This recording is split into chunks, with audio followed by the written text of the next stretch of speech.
স্ত্রীকে চিনবে না, স্ত্রী স্বামীকে দেখে পালিয়ে যাবে, বন্ধু বন্ধুরে চিনবে না, পীর সাহেব মুরিদরে চিনবে না, মুরিদ পীর সাহেবরে চিনবে না, দলের কর্মী তার নেতারে চিনবে না, নেতা তার কর্মীরে চিনবে না, বন্ধু বন্ধুরে দেখে পালাবে। এই কঠিন মুহূর্তে সূর্যটা মাথার কাছে চলে আসবে, জমিনটা তামার জমিন হবে।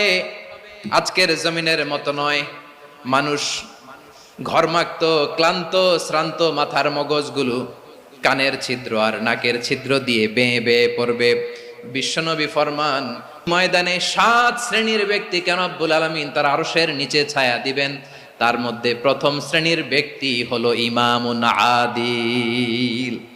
ইমামুন আদিল, ন্যায়পরায়ণ শাসক, যে ইনসাফের সাথে বিচার করে, যে জাস্টিস সমাজে সার্ভ করে, যে সুশাসন নিশ্চিত করে।